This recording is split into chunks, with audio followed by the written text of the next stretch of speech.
Menteri Pertahanan Prabowo Subianto mengusulkan segera dilakukannya gencatan senjata untuk mengakhiri perang antara Ukraina dan Rusia. Selain itu, Prabowo Subianto juga menyatakan Indonesia siap mengirimkan pasukan perdamaian guna mendukung diakhirinya perang di Eropa yang sudah menyebabkan kerusakan dan berdampak terhadap rakyat sipil. Prabowo Subianto menyampaikan pandangannya saat menjadi panelis pada pembahasan Resolving Regional Tensions di pertemuan Shangri-La Dialog di Singapura pada beberapa waktu yang lalu.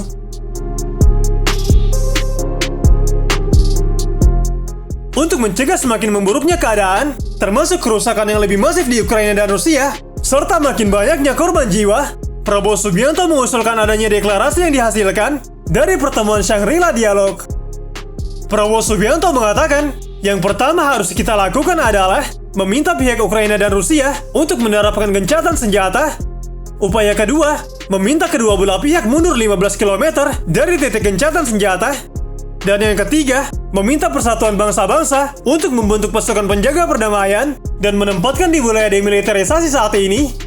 Kemudian PBB menggelar referendum kepada masyarakat yang tinggal di wilayah demilitarisasi. Ia berharap usulan penghentian perang ini disetujui oleh semua negara. Prabowo Subianto mengatakan, "Saya memutuskan bahwa Indonesia akan menjadi negara pertama yang ikut menjadi pasukan penjaga perdamaian."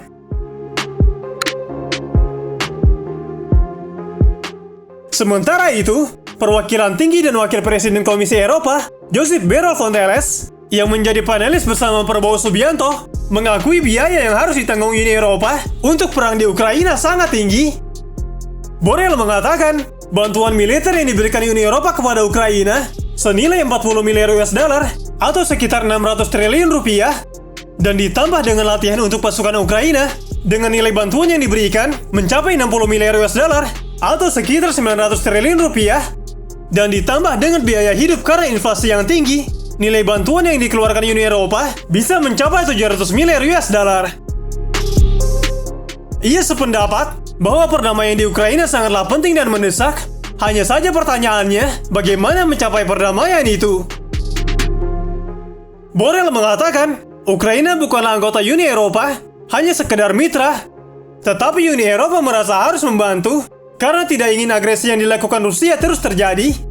Uni Eropa tidak mau Ukraina kemudian menjadi seperti Crimea yang diambil alih oleh Rusia.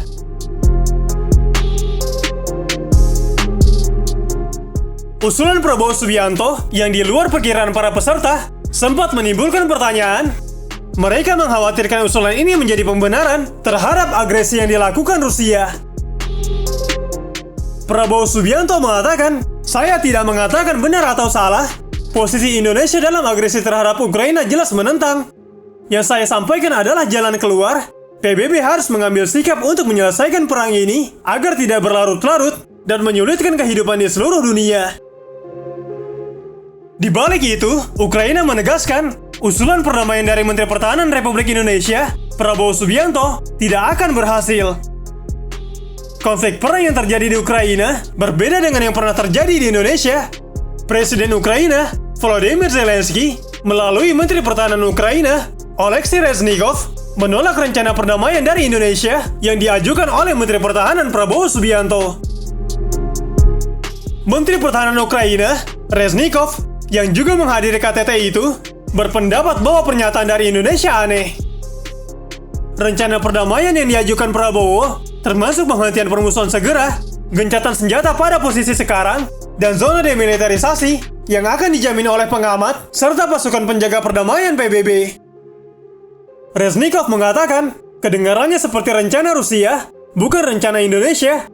Kami tidak membutuhkan mediator ini datang kepada kami dengan rencana aneh ini.